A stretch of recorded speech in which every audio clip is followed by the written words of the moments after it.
મસ્ત મજાના લીલા પાન, તીખો અને મનમોહક સુગંધ. તો રસોડામાં ફુદીનાની હાજરી માત્રથી વાતાવરણ તાજગીભર્યું બની જાય છે.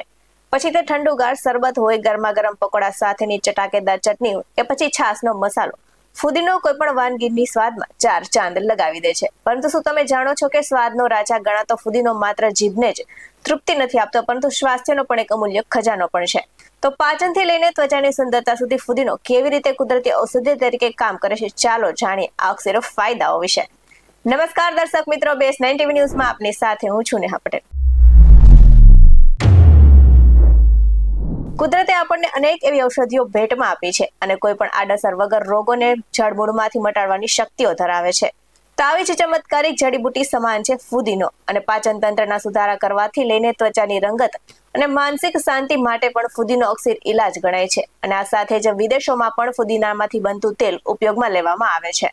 તો ઉનાળાની આકરી લૂ હોય અને પેટની તકલીફ સામે હોય તો ફુદીનો એક સુરક્ષિત કવચ પૂરું પાડે છે. ત્યારે ફુદીનો સ્વાસ્થ્ય માટે ખૂબ જ ગુણકારી છે. તે પાચન સુધારે છે, ગેસ એસિડિટી મટાડે છે અને ગરમીમાં શરીરને ઠંડક આપે છે. તો તેમાં રહેલા એન્ટીબેક્ટેરિયલ ગુણો મોઢામાંથી આવતી દુર્ગંધ દૂર કરે છે અને શરદી કફમાં રાહત આપે છે.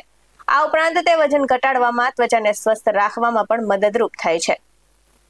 તો ગરમીમાં ફુદીનાનું સેવન શરીરને અંદરથી ઠંડક પ્રદાન કરે છે અને ફુદીનાના પાન ચાવવાથી મોઢામાં રહેલા ખરાબ બેક્ટેરિયા નાશ પામે છે અને શ્વાસ તાજા રહે છે. તો ફુદીનામાં રહેલા ગુણો ગળાના દુખાવામાં, ઉધરસ અને કફને ઓછું કરવામાં પણ મદદ કરે છે. તો ખાલી પેટે ફુદીનાના પાન ખાવાથી પાચન ક્રિયા ઝડપી બને છે અને વજન ઘટવામાં પણ મદદ કરે છે. તો ફુદીનામાં વિટામિન સી અને ડી હોય છે, જે ઇન્ફેક્શન સામે રક્ષણ આપે છે અને ફુદીનો થાક દૂર કરી તાત્કાલિક ઉર્જા પ્રદાન કરે છે. તો ફુદીનો ખોરાકને સરળતાથી પચાવવામાં પણ મદદરૂપ થાય છે અને લોકો તેને ચટણી, ઉકાળો કે તેની હર્બલ ટી તરીકે વાપરે છે. અને આજકાલ તો લોકો ચામાં નાખીને પણ તેને સ્વાદિષ્ટ ચા બનાવીને પીવે છે. જો ભૂખ વધારે પ્રમાણમાં લાગતી હોય તો તેમાં પણ તે મદદ કરે છે. તો અસ્થમા અને એલર્જીથી પીડાતા દર્દીઓ માટે પણ ફુદીનો લાભદાયક છે અને ફેફસાને સાફ કરી શ્વાસ લેવાની પ્રક્રિયા સરળ બનાવે છે. તો તેમાં રહેલા એન્ટીબેક્ટેરિયલ ગુણોને કારણે તે દુર્ગંધ દૂર કરે છે, મોઢામાં પડેલા છાલામાં રાહત આપે છે.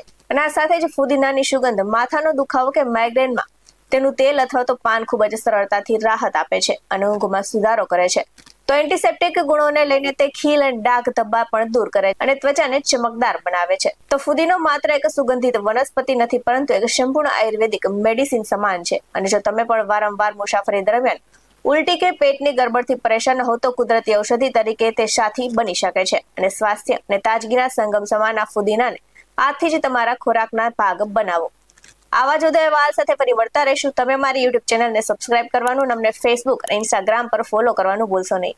બાકી નવી અપડેટ્સ મેળવવા માટે આપ જોતા રહો BS9 TV ન્યૂઝ. અહીં આપવામાં આવેલી જાણકારી વિવિધ નિષ્ણાતોના જણાવ પર આધારિત છે. BS9 TV ન્યૂઝ આવી કોઈ પુષ્ટિ નથી કરતું. નમસ્કાર.